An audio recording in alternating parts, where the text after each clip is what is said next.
प्यारे बच्चों, आज हम बात करेंगे एनसीईआरटी कक्षा 3 की।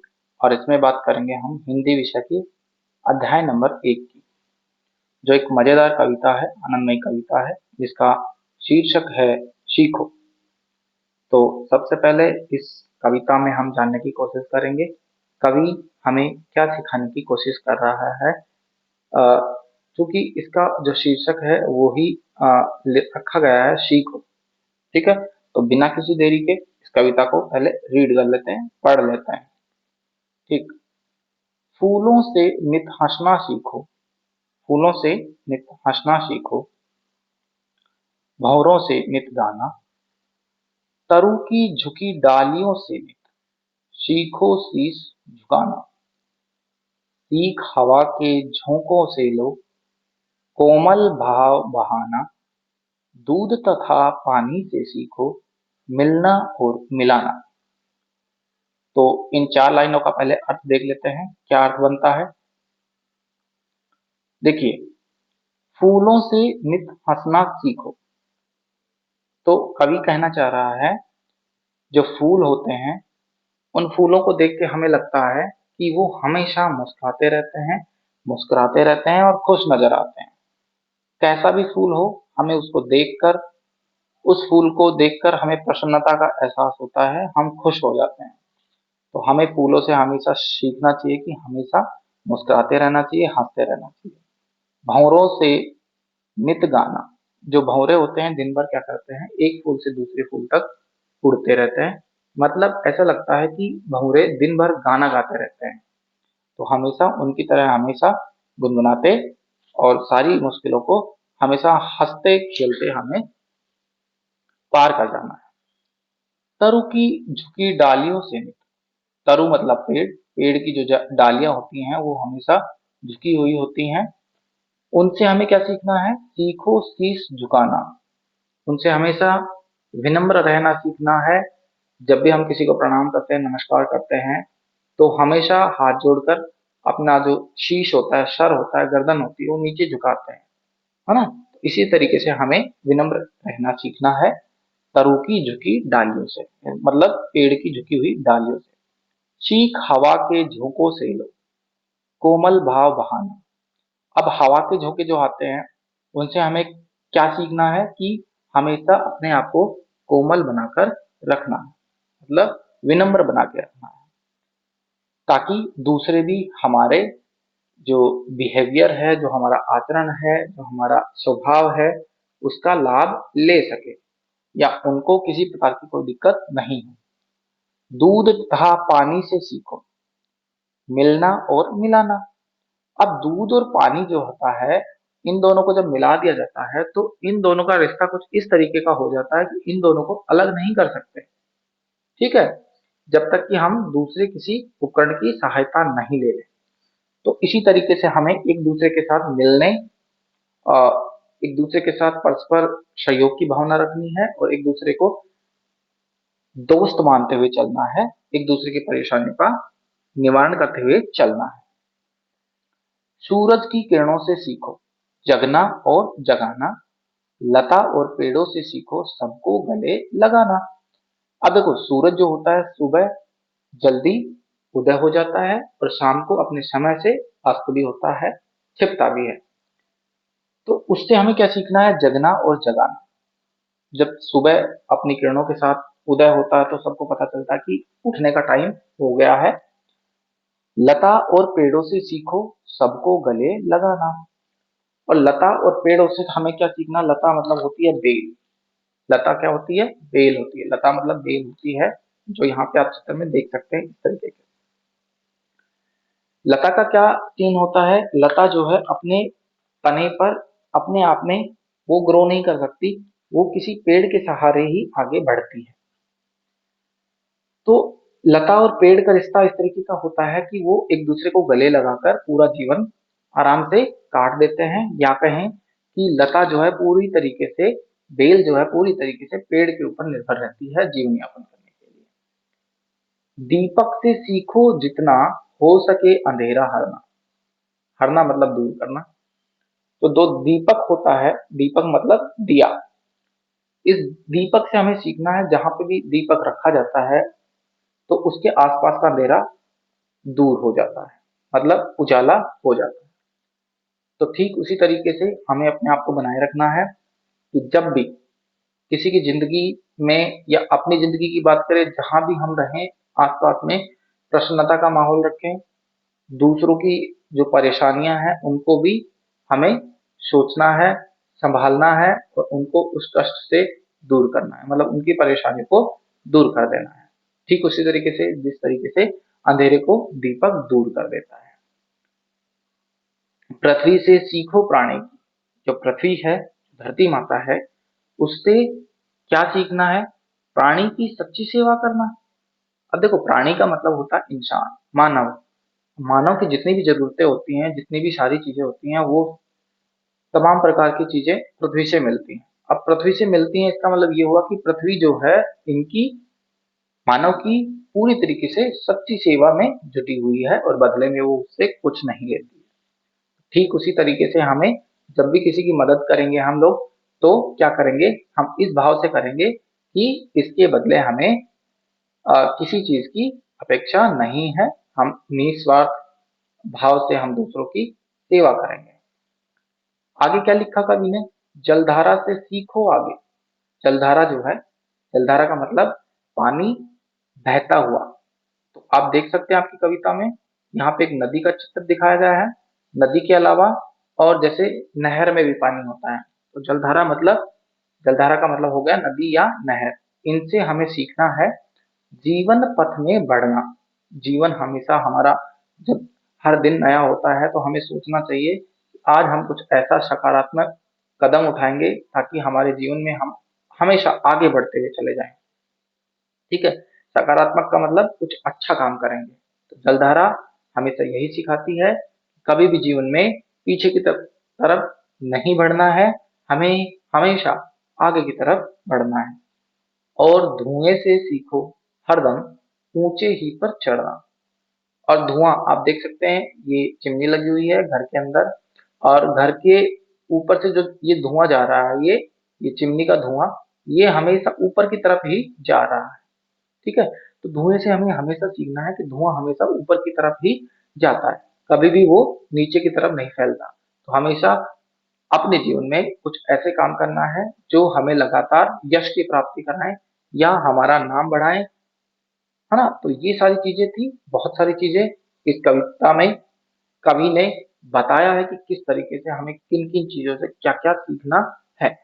अब चलते हैं इसके क्वेश्चन आंसर की तरफ। सबसे पहले आता है बातचीत के लिए। बातचीत के लिए में देख सकते हैं यहाँ पे एक चित्र दिया हुआ है और पहला प्रश्न आपसे पूछा जा रहा है। देखिए, आपको इस चित्र में क्या क्या दिखाई दे रहा है? इसमें क्या क्या दिखाई दे रहा है? देखिए, दिखाई देने की बात है तो सबसे पहले सूरज दिखाई दे रहा है, हमें पेड़ दिखाई दे रहे हैं, हमें पंछी दिखाई दे रहे हैं, पंछी मतलब पक्षी, हमें बादल दिखाई दे रहे हैं, हमें पर्वत या पहाड़ दिखाई दे रहे हैं, हमें कुछ झाड़ियां भी दिखाई दे रही हैं, हमें पत्थर दिखाई दे रहे हैं, पौधे दिखाई दे रहे हैं, फूल दिखाई दे रहे हैं, और तो और हमें नदी भी दिखाई दे रही है यहाँ पे। इस तरीके से कुछ और फूल भी दिखाई दे रहे हैं। इस तरीके से बहुत सारी चीजें हमें दिखाई दे रही हैं, ये तो आप बता सकते हैं। इससे आगे बढ़ेंगे। दूसरा प्रश्न आपके सामने है, इनमें से कौन कौन सी वस्तुएं आप प्रतिदिन देखते हैं? ये खाली बातचीत के लिए प्रश्न है, मतलब अभी तक जो हमने प्रश्न जो है, जो आपने कविता पढ़ी है उसके आधार पे देने हैं। तो इनमें से कौन कौन सी वस्तुएं आप प्रतिदिन देख सकते हैं? तो देखिए, प्रतिदिन का मतलब है कि पूरा दिन जब निकल जाता है तब तक आप इनमें से कौन कौन सी चीजें देख लेते हैं। सबसे पहले सुबह जब उठते हैं हमें सूरज दिखाई देता है, तो हम सूरज की बात कर लेते हैं। ठीक है, हमें सूरज दिखाई देता है, पहला तो सूरज हो गया। उसके बाद में सुबह सुबह हमें पंछी भी दिखाई देते हैं आकाश में उड़ते हुए, और हमें रोजाना आकाश भी दिखाई देता है, बादल भी दिखाई देते हैं। ठीक है, अगर हम रोजाना सुबह घूमने निकलते हैं तो हमें पेड़ और फूल भी दिखाई देते होंगे। जैसे हम मॉर्निंग वॉक पे जाते हैं या इवनिंग वॉक पे जाते हैं, किसी गार्डन की तरफ जाते हैं, तो निश्चित तौर पे हमें ये चीजें दिखाई देती होंगी। पत्थर भी दिखाई देते होंगे। और अगर आप पहाड़ी इलाकों में रहते हैं तो आपको पहाड़ भी दिखाई देते होंगे, या आपके गांव के या आपके घर के आसपास अगर नदी होगी तो नदी भी दिखाई देती होगी। अब इन चीजों में आप अपना अपना डिसाइड कर लेंगे कि आपको डेली क्या क्या चीजें दिखाई देती हैं, प्रतिदिन क्या क्या चीजें दिखाई देती हैं। चलिए बढ़ते हैं प्रश्न संख्या 3 की तरफ। 3 प्रश्न में क्या कहा है? उगते हुए सूरज को देखकर आपके मन में किस प्रकार के भाव आते हैं? तो जो सूरज है उगता हुआ जब आता है हमारे सामने, तो उसको देखकर हमें क्या क्या मन में आता है? सबसे पहले तो मैं आपको बता दूं, जो सूरज होता है इसको कोई नहीं बताने जाता कि आपका जो है उदय होने का समय हो गया या अस्त होने का समय हो गया। ठीक है, तो सबसे अच्छी बात यही है कि ये अपने समय से आता है और जाता है। तो सबसे पहली जो है चीज हमें सीखने को क्या मिलती है? उगता हुआ सूरज देखकर मेरा मन जोश से भर जाता है, क्योंकि मैं सोचता हूँ कि आज के मेरे सभी काम करने के लिए मेरे पास आज का पूरा दिन है। ठीक है, इस प्रकार के भाव हमारे मन में आ सकते हैं। आप अपने तरीके से भी इसका आंसर लिख सकते हैं। फोर्थ क्वेश्चन है, रंग बिरंगे फूलों को देखकर आपको कैसा लगता है? भाई, फूलों को देख के तो हमें हमेशा अ, खुशी से झूमने का मन करता है। कहने का मतलब ये हुआ कि जब भी हम फूलों को देखते हैं, रंग बिरंगे फूलों को देखते हैं, तो हम खुशी से झूम उठते हैं या हमें प्रसन्नता का एहसास होता है, हम खुश हो जाते हैं। तो ये थे कुछ प्रश्न जिनके खाली आंसर आपको बताने थे, लिखने नहीं थे। ठीक है, आगे बढ़ते हैं और आगे कविता की बात के अकॉर्डिंग आप बताएंगे कि किससे क्या सीखें, मिलान कीजिए। यहाँ पे जो कविता थी हमारे सामने, उसमें जितनी चीजें थी उनके यहाँ पे चित्र दिखाए गए हैं, और वो सारी चीजें यहाँ पे मैच करना है। एक तरफ जो है इनसे क्या क्या सीख मिलती है वो बताया है, और दूसरी तरफ चित्र है। तो पहले मैं इसको शेयर कर लेता हूँ। ठीक है, चलिए अब देखिए। अब आपको बताना है, ये तो है सूरज। अब इस सूरज से हमें क्या सीखने को मिलता है? तो सूरज से हमेशा जगना और जगाना, दो चीजें सीखने को मिलती है। तो इस वाली पॉइंट को हम सीधा मैच कर देंगे, जगना और जगाना। ठीक है, आगे फूल है। ये जो फूल है, फूलों से हमेशा क्या? हंसना। फूलों से हमेशा हंसना सीखना चाहिए। दीपक, दीपक हमेशा अंधेरा दूर करता है, तो अंधेरा यहाँ पे लिखा है। ये क्या है? भंवरा है, और भंवरा क्या करता है? हमेशा दिन भर गीत गाते रहता है। तो हमें गीत गाते हुए हमेशा रहना चाहिए, या हम कहें कि हमेशा खुश रहना चाहिए। तो गीत गाना इससे मैच कर देंगे, हम मिलान कर देंगे। अब ये जो पेड़ है, इसकी जो डालियां हैं उधर नीचे की तरफ झुकी हैं, तो तरु की झुकी डालियों से सीखो शीश झुकाना, ये हमारी कविता में लाइन आई थी। तो ये सीखो शीश झुकाना, तो शीश झुकाना को इससे मिलान कर देंगे। यहाँ पे एक नदी है, और नदी से हमेशा हमें जीवन में आगे बढ़ना ही सीखना चाहिए। तो ये सीधा मैच कर देंगे यहाँ। ठीक है, तो ये हो जाएगा, नदी से हमेशा जीवन में सदैव आगे बढ़ना सीखना चाहिए। चलिए आगे बढ़ते हैं अगले प्रश्न की ओर। अब इसको थोड़ा सा जूम इन कर लेते हैं। चलिए, अब आता है दूसरा प्रश्न। कविता में किससे सीखने की बात आपको सबसे अच्छी लगी, उसका चित्र बनाइए और उसका नाम लिखिए। तो आपको दो चीजें लेनी है, पहली और दूसरी, दोनों को यहाँ पे चित्र बनाना है, और यहाँ पे लिखना है कि आपको कौन कौन सी चीजें अच्छी लगी। तो सबसे पहले तो एक मैं बना देता हूँ, बाकी दोनों आप बनाना फिर। जैसे मुझे लगा कि मुझे फूलों से हंसने की प्रेरणा मिलती है, या हमेशा खुश रहने की प्रेरणा मिलती है। मैं ये एक फूल का चित्र बना रहा हूँ। आप इसी तरीके से फूल का चित्र बना सकते हैं। हालांकि मैं इसमें दो कलर के पंखुड़ियां बना रहा हूँ, ताकि ये और भी ज्यादा सुंदर हो जाए। आप लोग अपने अकॉर्डिंग, अपने अनुसार फूल जो है वो बना सकते हैं। ठीक है, तो ये हो गया, ये फूल हो गया और इसका नीचे नाम लिखेंगे हम। ठीक है, हम लिख देंगे क्या है ये, फूल है। क्या है, फूल। इसी तरीके से दूसरा चित्र आप यहाँ पे बनाएंगे और उसका नाम यहाँ पे लिखेंगे। जैसे सूरज है तो सूरज बना देंगे, नदी है तो नदी बना देंगे, या फिर कोई और चीज है तो वो लगा देंगे। अब आगे क्वेश्चन आपके सामने इस तरीके से आता है, पढ़िए और बताइए यह भाव कविता को किस पंक्ति में आया है। ठीक है, एक सीधी सी लाइन आपको बताई जाएगी और वो वाला आपको बताना है कि कविता की किस पंक्ति में ये वाली बात कही गई है। पहला है, पेड़ों की झुकी डालियों से हमें यह सीखना है कि हमेशा विनम्र रहना है, हमेशा विनम्र रहना चाहिए। ठीक है, पेड़ों की झुकी डालियों वाली लाइन जो है वो क्या थी, तरु की झुकी डालियों से। तो यहाँ पे लिखना हमें, यहाँ पे हमेशा लिखना है, इसका आंसर क्या जाएगा, तरु की, तरु की, ये इस तरीके से झुकी, तरु की झुकी डालियों से, डालियों से नित,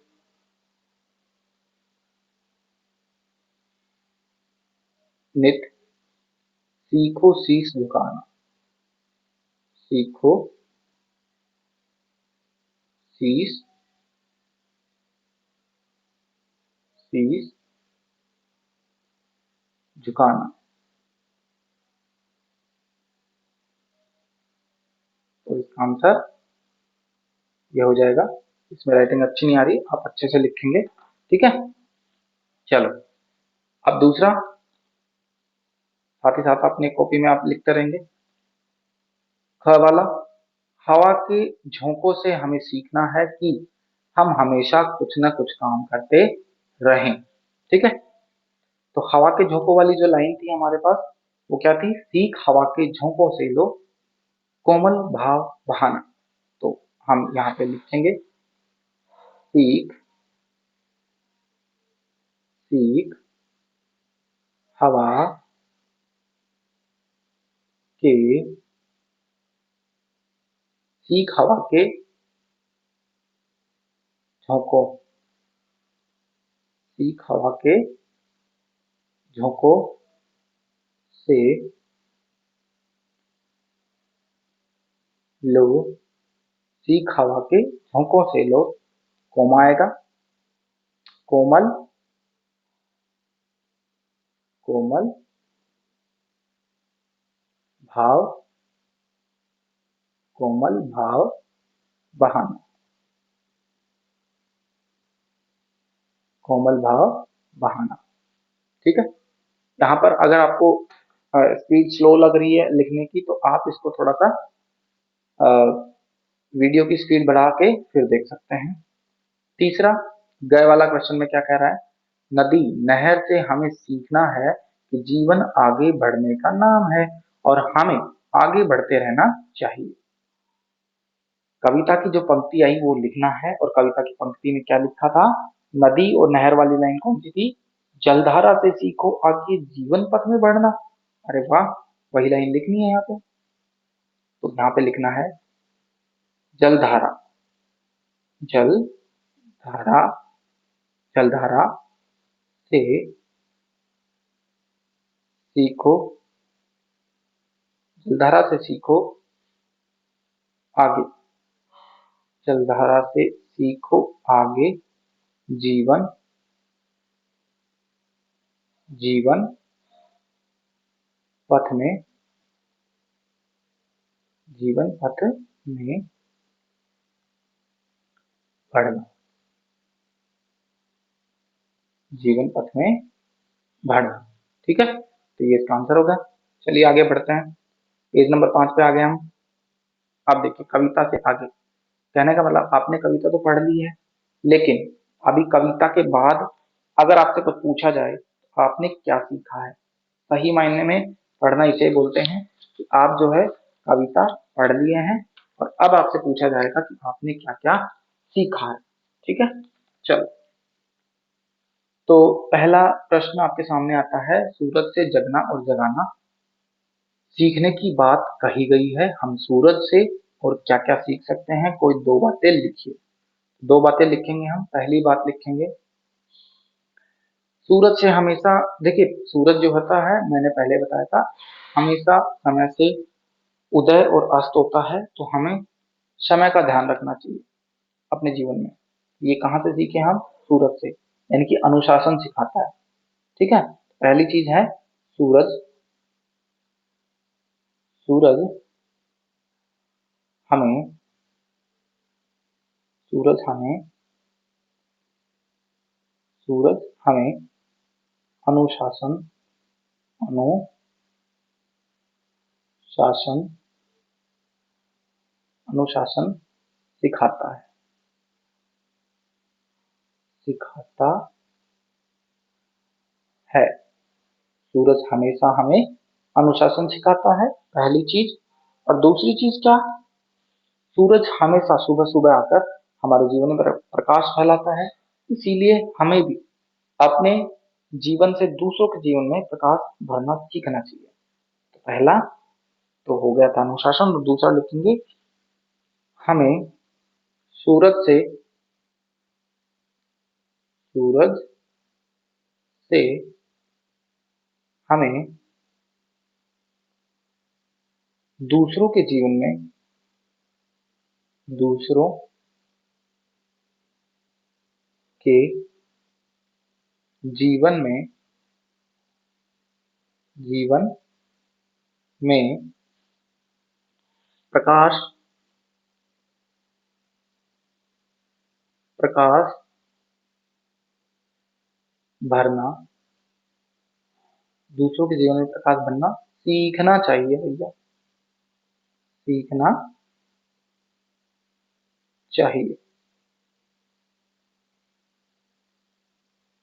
चलिए, ये भी हो गया। ठीक है, अब आगे बढ़ते हैं।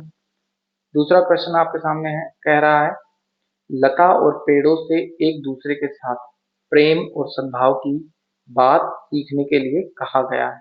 ठीक है, हाँ, इनसे हम और क्या क्या सीख सकते हैं, कोई दो बातें और लिखनी है। जैसे लता और पेड़ जो होते हैं जीवन भर एक दूसरे के साथ रहते हैं और वो क्या करते हैं, जीवन जीते हैं। ठीक है, एक दूसरे का सहायता करते हैं, यानी कि प्रेम उनके बीच में देखा जाता है, सद्भाव मतलब एक दूसरे से कभी भी वो नाराज नहीं होते हैं, आराम से रहते हैं।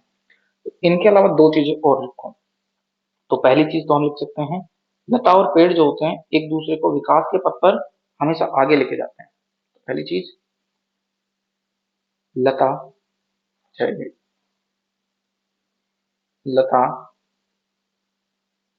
और पेड़, लता और जो पेड़ हैं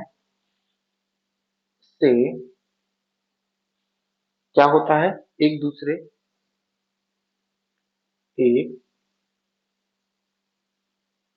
दूसरे एक दूसरे को विकास विकास के पथ, पथ मतलब रास्ता, ठीक है, पर विकास के पथ पर अग्रसर, अग्रसर का मतलब होता है हमेशा आगे की तरफ चलना। ठीक है, मतलब हमेशा सकारात्मक कदम उठाते रहना, करना, सीखना सीखना चाहिए। ठीक है, दूसरा दूसरा हमें क्या करना चाहिए, दूसरा हमें ये सीखना चाहिए कि लता और पेड़ हमेशा फल और फूल और भी बहुत सारी चीजें जैसे लकड़ी है, ईंधन, तो वो भी हमें पेड़ों से ही मिलता है। ठीक है, तो ये हमें देते हैं। तो कहीं ना कहीं हमें त्याग की भावना देखने को मिलती है। तो लिखेंगे, लता वह पेड़ से हमें किसकी भावना, त्याग, त्याग की, ये त्याग है, त्याग की भावना, त्याग की भावना सीखने को मिलती है, सीखने को मिलती है, मिलती है। ठीक है, दो चीजें एक्स्ट्रा होगी जो हमें कविता में नहीं आई। आगे बढ़ते हैं। आगे आपके सामने प्रश्न कुछ इस तरीके से कहता है, हम सभी में कोई ना कोई विशेषता अवश्य होती है। ठीक है, विशेषता का मतलब खूबी। ठीक है, जैसे हम किसी की तारीफ करते हैं, तारीफ क्यों कर रहे हैं, क्योंकि अंदर उसके अंदर विशेषता है, उसके अंदर खूबी है ना। किसी इंसान की बात कर रहा हूँ।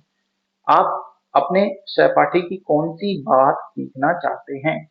सहपाठी का मतलब होता है साथ में पढ़ने वाला। ठीक है, आपकी क्लास में जो आपके जो क्लासमेट है, इंग्लिश में बोले तो, वो सब के सब आपके सहपाठी हैं, साथ में पढ़ रहे हैं ना। तो कौन सी, कोई एक दोस्त आप देख सकते हैं, जैसे कि मैं लिखता हूँ। मान लीजिए कोई मेरा एक दोस्त है जो बहुत अच्छा है, उसका नेचर अच्छा है, उसका बिहेवियर अच्छा है। ठीक है, वो हमेशा दूसरे की हेल्प करता है, सहायता करता है। तो मैं लिखूंगा, मेरा सहपाठी, सहपाठी, मेरा जो सहपाठी है वह क्या करता है, हमेशा, हमेशा, हमेशा दूसरों की, हमेशा क्या करता है, दूसरों की सहायता करता है, सहायता करता है, करता है, दूसरों की सहायता करता है। और यही चीज मैं सीखने के लिए अ, आतुर रहता हूँ, या मैं कहूँ कि मैं भी सीखना चाहता हूँ। तो एक ही छोटी सी चीज लिखी है हमने, और मैं लिख देता हूँ कि मैं भी यह सीखना, मैं भी यह सीखना चाहता हूँ। ठीक है, तो मैं भी ये सीखना चाहता हूँ। चलिए, आगे आती है भाषा की बात। देखिए, कविता हमने पढ़ ली। अब कुछ शुरुआत में जैसे मैंने कविता पढ़ाते पढ़ाते कुछ शब्द ऐसे बोले थे जो हमारे नए थे, उनके अर्थ भी मैंने बताए थे। जैसे तरु है, तरु का मतलब होता है पेड़। ठीक है, शीश का मतलब होता है सिर, पृथ्वी का मतलब धरती माता या धरती, हरना, हरना का मतलब होता है दूर कर देना। ठीक है, जैसे मान लीजिए मेरे जो कष्ट हैं, कभी कभी हम भगवान को प्रार्थना करते हैं, ये भगवान मेरे सारे कष्ट हर लो, मतलब मेरे जो जितने भी कष्ट हैं वो सारे के सारे आप दूर कर दो। ठीक है, पथ का मतलब मैंने बताया था रास्ता या मार्ग। ठीक है, तो ये है आपके कठिन शब्दार्थ, ये भी आपको याद करने हैं। अब क्या बोल रहे हैं, ये बोल रहे हैं कि पहला प्रश्न आपके सामने इस तरीके का है कि ऊपर दी गई सूची को ध्यान से पढ़िए, इनमें से कोई दो शब्द लीजिए और उनके वाक्य बनाइए। इनमें ये जो शब्द हैं, इनमें से मान लीजिए तरु का ले लें हम। ठीक है, तो तरु का अगर हम लें तो तरु ले लें, और दूसरा क्या लें, पथ ले लें। एक ऊपर वाला और एक ये नीचे वाला ले लें। चलो, सबसे पहले हम तरु से बना देते हैं। जैसे मान लीजिए हमने कोई शब्द लिया तरु, तरु से कौन सा वाक्य बन सकता है। तरु का मतलब पेड़ होता है। ठीक है, पेड़ हमें क्या क्या देते हैं, सीधा सा बना दो भाई। तो तरु हमें, तरु हमें फल देते हैं, या फल, फूल, ये कौमा है, फूल आदि, आदि देते हैं। ठीक है, दूसरा मैंने बोला था पथ। आप इसी तरीके से और भी ले सकते हैं। पथ का मतलब रास्ता होता है। हमें हमेशा हमेशा सही, हमें हमेशा सही पथ पर चलना चाहिए, पथ पर चलना चाहिए। तो ये हो गया हमारा दूसरा वाक्य। चलो अभी अगला प्रश्न आपके सामने कह रहा है, दूध और पानी से सीखो मिलना और मिलाना, रेखांकित शब्दों के समान कुछ और शब्द बनाइए। जैसे यह हंसना और हंसाना, खाना और खिलाना। कक्षा में बैठे हैं, पढ़ रहे हैं, तो पढ़ना पहला हो जाएगा, पढ़ना। ठीक है, ये पढ़ना है, पढ़ना और दूसरों को पढ़ाना। ठीक है, पढ़ना और पढ़ाना, पढ़ना और पढ़ाना हो गया। ठीक है, इसी तरीके से अ, भरना और भराना, भरना जैसे खाली स्थान हम भर रहे हैं तो भरना और भराना। इसी तरीके से पानी पीने जाना है तो पीना और पिलाना। सारे जो शब्द हैं मैं कक्षा से ही निकाल दे रहा हूँ, पीना और पिलाना होगा। या हम आराम करते हैं तो सोना और और, और सोना और सुलाना, सोना और सुलाना। ठीक है, ये जो डैश मैंने लगाया है, ये यहाँ पे, यहाँ पे और यहाँ पे, इनकी जगह आप और भी लिख सकते हैं।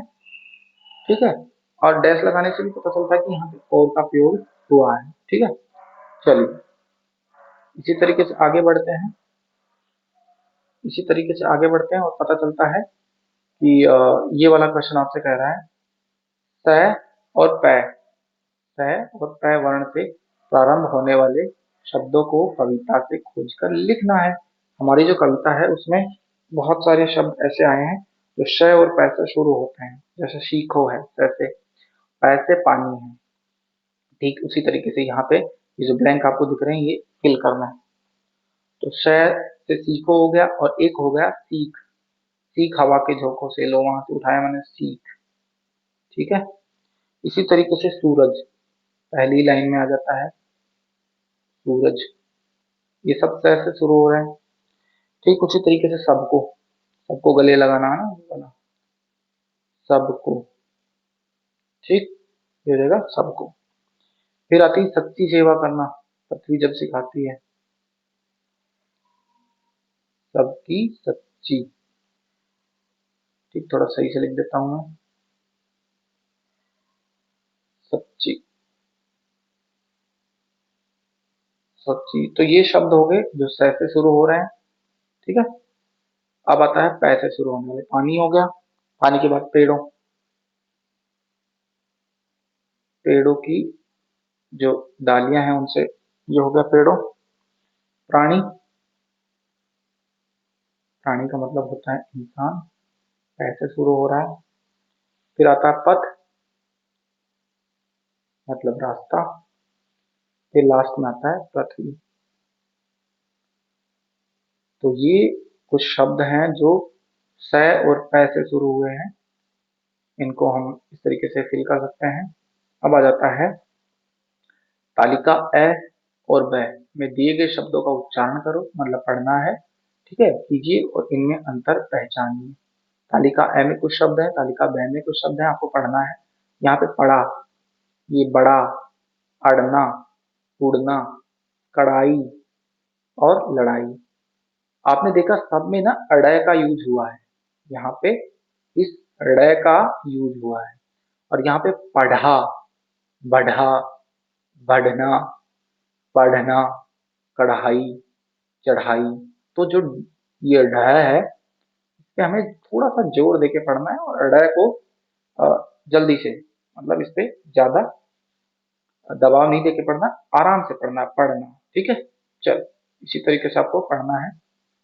तो ये थी हमारी कविता, और कविता के हमने प्रश्न उत्तर देखे। अब थोड़ी सी मजेदार एक्टिविटी कर लेते हैं चलते चलते। बूझो तो जाने। अब आपके सामने जो है 1 नंबर और ये 2 नंबर, ये क्या है, पहेलियां हैं। पहली पहेली, एक फूल एक फल है भाई, दोनों मिलकर बने मिठाई। देखो, एक फल का नाम लेंगे, एक फूल का नाम लेंगे, और दोनों मिलकर मिठाई बन जाएंगे। जैसे मान लीजिए ये हो गया गुलाब, क्या हुआ, गुलाब। और एक हो गया जामुन, क्या हो गया, जामुन।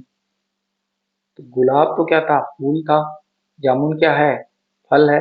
तो जो दोनों को जोड़ लेंगे हम, दोनों को जब जोड़ के पढ़ेंगे गुलाब जामुन, तो एक मिठाई बन जाएगी। बहुत अच्छी बात है। दूसरा है, बिना बाल की पूंछ लिए वह भाग रहा है। कौन भाग रहा है, पता नहीं। सब सोते, वह रात रात भर जाग रहा है। काट काट कर कागज कपड़े खुश होता है, और धरातल के नीचे घर में सोता है। देखो, हमारे घर में कोई रहता है जिसकी जो पूंछ होती है उसके ऊपर बाल भी नहीं होते, लेकिन वो भागते रहता है हमेशा। जब देखे कभी, सब सोते हैं तो वो रात रात भर जागता है। वो जब जागता है, इसका मतलब वो रात में जागता है जब सब लोग सो जाते हैं। काट काट कर कागज कपड़े, कागज और कपड़ों को काट के वो खुश हो जाता है, और धरातल के नीचे घर में सोता है। धरातल मतलब जो फर्श है हमारा, उसके नीचे जाके उसको नीचे खोद के नीचे जाके आराम से सोता है। कौन है वो, चूहा है। कौन है, चूहा। ठीक है, तो दोनों का जो आंसर है वो मैंने बता दिया है। अब आपको पूरा चैप्टर जो है एक बार रिवाइज कर लेना है, आराम से सीखना है जो आप सीख पाए इस कविता से। और सारे क्वेश्चन आंसर हमने आपको करवाए हैं। इसी तरीके से 1 बाय 1 सारे चैप्टर आपको धीरे धीरे मिलते रहेंगे। और हाँ, हिंदी के नहीं बल्कि सारे सब्जेक्ट के आपको धीरे धीरे तमाम क्लास जो है हमारी एनसीईआरटी की, वो धीरे धीरे मिलते रहेंगे। आप अपना प्यार इन लेक्चर्स पे बरसाते रहिए। वीडियो अगर पसंद आया हो तो इसको लाइक कर दीजिए, अपने दोस्तों के साथ शेयर कर लीजिए, और अगर चैनल पे पहली बार आए हैं तो सब्सक्राइब जरूर कर लीजिएगा, ताकि ये इस तरह की वीडियो और भी मिलते रहें। आज के लिए इतना ही, मिलते हैं अगले लेक्चर में। ध्यान रखिए, हंसते रहिए, मुस्कुराते रहिए, और हमारे चैनल को देखते रहिए। Thank you. Have a nice day.